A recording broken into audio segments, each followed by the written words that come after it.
Okay, I think we're live now. Hey everybody, this is Perez. We're live at the Marquee Theater. Behind me is Gloria and Estefan and the newly announced stars of their musical On Your Feet, Josh Segarra and Ana Villafañe. I think I pronounced your name correctly, right? All right. Well, let me get back a little bit so I can get everybody. So I know a thing or two about musicals, and it usually takes like 5 to 7 years to get a show on Broadway, but you guys have fast-tracked that. How did you make it happen so quickly, and what was the most challenging part about getting the show here? Who's going to answer that? You. Me?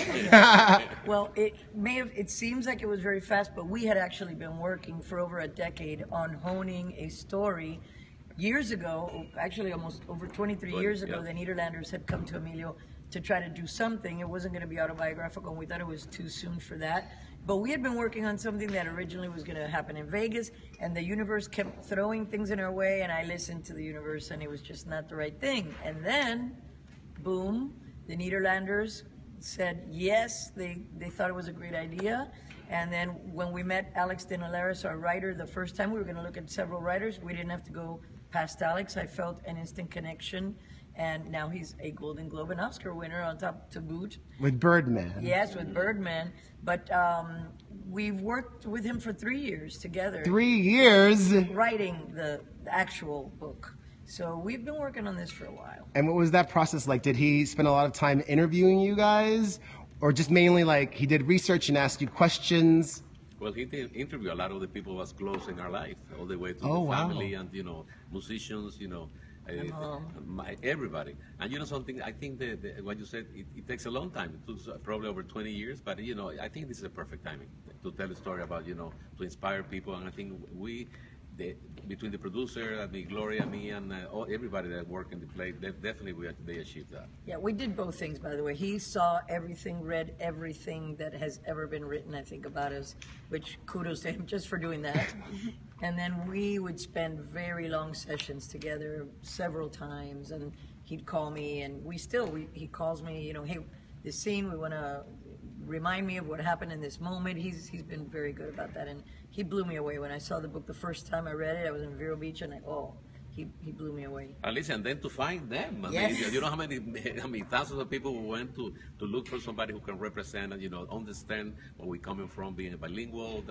Definitely with an accent. I have an accent. He doesn't have one, but he can put one on well. Now he sounds even better than me. Yeah, and you guys cast two up-and-comers, let's say, not big superstars like a Thalia or a Ricky Martin. Was that a conscious decision so that maybe there was a little bit less pressure on them? Well, I think you need a clean slate. I mean, whenever you do, I know that whenever I do any role anywhere, like when I was on Glee and whatever, you have to let people make them forget that I'm me before. So it's a double challenge, and they're going to blow up. They've got a lot of things going on. They're very successful in their own careers in TV and movies, can we say, but they're going to have a huge year. But I'm glad we snagged them for this play, because they really do a phenomenal job, and they've got great chemistry. Now, Ana, I heard you weren't able to make an audition, so you sent a tape? Yes. What was on that tape that you got the job? I was singing on the tape. It was kind of like a Which song? behind-the-scenes sizzle reel. I was actually singing not even Gloria songs. I was singing Titanium by Sia, a Justin Bieber song, and a Thalia song, Piel Morena. So it was just this random sizzle reel that they already had, and they sent it over, and I just lucked out. And then that's when they sent me the sheet music. That's when they sent me the packet. She did an audition. Exactly. Oh, I see. And they sent me Anything for You, Rhythm Is Gonna Get You, 1, 2, 3, and Famous. And I was like, I've known these songs since I could walk. So it was amazing, because I didn't really have to learn them. I've known those words since, I don't know, since as long as I could remember, so it was cool. And how long have you two known that you've been cast and you haven't been able to tell people yet? It's been forever. I was part of the first reading, so we've done a couple readings. We did 2 readings, right? The first one was just at a table, and then we did a staged reading, and then we did the lab. Over a year ago. No? Yeah, over a year ago, and it was mine was a little different. Mine was my agent calling me, and usually the conversation goes, "All right, so this is what we have. What do you think about this?" And this conversation was, "Hey, so you're doing this thing that I'm about to tell you? Okay, it's a Gloria Estefan show. Okay," and that was. You didn't even have to audition. Yeah. Well, no, I went in and we had the first reading, and then from there was conversations, and the next step we grew a little closer, and You know, so there's no, I guess, technical audition. It was the first reading, so. And have you guys been coming up to New York for every reading? Oh, yes, indeed. You've been very crying, hands-on. we have been crying our eyes out. You know I'm stoic, Perez. You know me for a long time, and I wouldn't call you stoic. I'm pretty stoic. To get me to cry is very difficult, and oh my gosh, I couldn't get me to stop crying through this whole thing. And we would look at each other and we'd go, okay, and then I'd look at him and he'd be crying, and it was worse. So Well, what made you cry the most? Maybe it's not the obvious thing. No, you know what? You're right. It was anything when my dad came into play. He does a song that I'm not going to tell you because it's going to be a surprise for you, but you specifically asked for old Miami Sound Machine stuff, and you're not going to believe how this is used in the play. And every time that comes up, it's like, that's it, waterworks. I can't contain myself. Everybody loses it. Even you've been part of our history. You've been with us for so many years, and then I want to thank you for that. Oh. I mean, you're going to be surprised a lot of the elements that it's coming to show that you don't expect it. But in the long run, I think it's going to inspire a lot of people about people that have dreams. Not necessarily has to be Latinos. So people that have dreams. And I think when they leave this place, I think they're going to inspire. I want to tear this place down. Yeah. This has become the Latino theater. I saw Ricky Martin here in Evita. Fantastic. Oh, so good. It's a good place to be.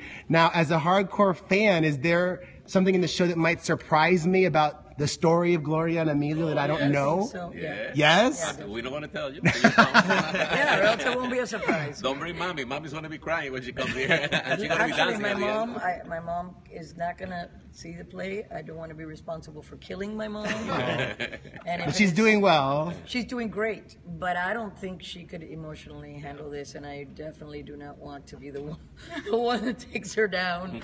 She will. I've already been giving her, like, I tell her, Mom, okay, because she had a tough time with him, and she's kind of the conflict in the play. But that's not why I don't want her to see it. I just think it's going to be way too emotional for her. I mean, if it's hard for me to handle, I can't imagine her. So Sting had a musical on Broadway not that long ago, and he ended up being in it. Is there a part in this show that maybe in the future you could play, either of you? Unless it's my mom, and I don't want to take that part from the lady. No, but I think maybe one of the times at the end where the free-for-all of fun, I can come join you and we can That would be duet epic. with myself. That would be fantastic. We want But you to I die. love the I actors. know. I don't think I'd be able to. All the actors are so good in that play, that I would hate to take anybody out to be Is there in. another show on Broadway that you would love to do or that hasn't been on? You know what? In a I've been while? invited to a lot of shows. It's a lot of work. Get ready. Buckle your seatbelt, girl and boy, because it's a lot of work. And for me, it's tough to be in, so long away from home. But you never know. I mean, it's always very exciting. I think Broadway's respect to anybody that does Broadway. Now, you haven't started rehearsals yet. We're starting one. today. Today's the first day. Oh, that's exciting. Yes. And can you tell us, do you know how many songs are in the show? A lot of songs. We're like 20 something. 20 something. Yeah. I love the one that you like and you love. Yes. And In very surprising ways. and they're Yeah, going to be exactly. done in different ways. Yeah. And you'll know some of them right off the bat. We can name those few, but the best ones are the ones that you don't remember that or that you're in the second verse and you're like, oh my God, and you connect to it in a certain way. Those are my favorite songs in the show. Those I gotta surprising say, moments. the one that gets me the more, I think, is with the one that Emily wrote with Gloria. Yeah, we wrote an That's the original original. For the show? Yes. Because they told us, we will never have babies again. So having a baby girl, writing and they produce the whole thing and It's a pivotal song in the show. and it means a lot to me because it's destiny. I mean that she was ready. To be born. It's a pivotal song. She's not singing it actually. It's Josh and the lady that plays my mom, and it's very, very. I don't know how to describe it. It's So you brought up Emily. She's currently in school, your Yes, daughter, she is. studying music. yes. You've done it, and you know how hard it is. When she said, hey, I want to do this, given also that she's your daughter, what were your thoughts and how did you respond to her? You know what? She never really just said, I want to do this. She started, the first time she ever sang for me was like a year and a half ago in our home in Vero Beach at 1 a.m. because she would always say it, and I joked about it. I even made a whole movie where she's saying, I don't sing, I don't sing. She's an amazing musician, amazing drummer, guitar player, piano, everything. But she kind of said, Mom, before we leave here, I have to sing for you because I've got to get this out of my, she had been away at school, I guess maybe that was cooking. And she said, you can't look at me and you can't cry. I go, great, there goes my, that's impossible. So I looked the other way and she sang me this Alan Stone song on the guitar at 1 in the morning, and I didn't do what I promised. I cried. And it's just been a very natural process. She's got to do it. It's in her. This is what she, from a little girl, she would go to school. Before she went to school, she'd go to the piano, she'd go to the drums, she'd go to the guitar, and again when she came back. And now the singing, she's got a beautiful natural voice. She's just incredible. And her writing is ridiculous. She's the best one of all of us. So did you give her any advice, or maybe somebody like Justin Bieber, who's gone through some hard times recently, what advice would you give him for longevity? You know what? I don't like giving people advice. I think everybody's got to live their own life. What I tell her is this: you have to be honest. Don't ever write or do anything because it's what's happening, what's popular, what you think is going to get you on the radio. Or you need to express who you are and what you're thinking, because then the people, you can't fool people. It's got to be honest, and that's all I've told her from day one. All right, a couple more questions. So we're on this new app, Periscope. Hello. Technology is different these days. A lot of conversations has been around like streaming, Spotify, not Spotify, Tidal, not Tidal. What are your thoughts on that conversation? Because you're both. It's way too much already. What do you mean? And get over it. So you're in favor of streaming or not, or what do you? Streaming music? Yeah. There's nothing we can do to stop it. So you can't stop technology. I hope that we figure out a way to compensate writers and performers and singers, because if it gets to the point where nobody gets paid for anything, then how is anybody going to be able to make a career or a life out of entertaining other people? Because in order to get to the point where you do the live shows that you can get paid, nobody's going to know you unless it's a tough call. So hopefully we'll figure out some way to do this. I mean, digital footprints can't be erased. It's just that you can't stop technology. But I think technology brought the worst, and it's going to bring the best. It all depends how you use it, and you have to accept it. I mean, we don't have hardly no more Polaroid, no more public phones. I mean, so many things that are new now. So I think what I always tell new musicians, you go and play and perform and let them see you all over the world. We just performed in Miami, the 100 years of the celebration of Miami Beach. It went worldwide. You know how many millions of people saw that performance? I watched it on YouTube. Yeah, exactly. It was great. You see, that's a way to do new things. It is what it is. That's what it is. Speaking of new, the family of Selena Quintanilla, not Gomez, announced that they are trying to raise money to create a hologram of Selena.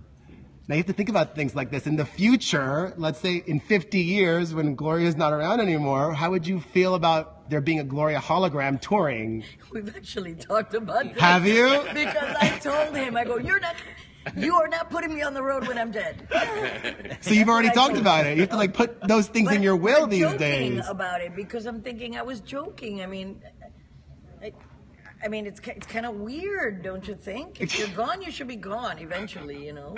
But on the same time, she has a great legacy that people still missing her, and I think that's a great thing that be able to, to have a little memory about her. So you're in favor of it? I'm in favor. I mean, it all depends if you want to do He's Gloria. in favor of anybody working. Yeah. Gloria will never do it, but I think, she was an inspiration for so many people, and we love her, and we still miss her. Believe it or not, we still miss her. I still remember that day like if it was yesterday. I mean, I had just met her 2 weeks before. She had just told me in person how much she followed my career and that she admired and loved my music, and it was very painful. So, for the fans, maybe it's something they want to see. It's certainly interesting. But what I do is I have a child that I'm going to give you who is way better than me, and she will carry on the musical legacy, Emily. Well, last question then. In the past, you said you didn't really want to do many shows and tour because, Emily was in school. Well, now she's not around anymore. Oh, she's around. But she's not living in Miami with you anymore. But now I have a grandbaby.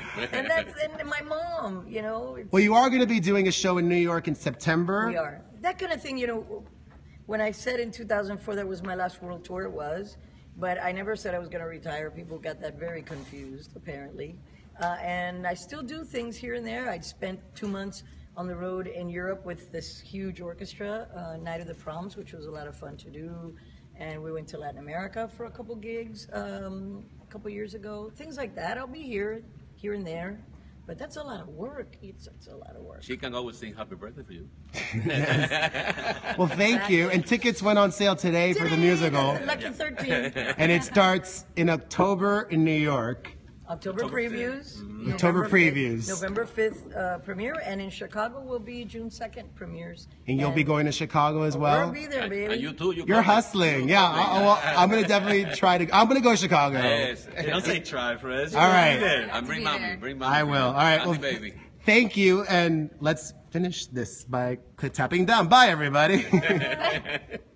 There we go.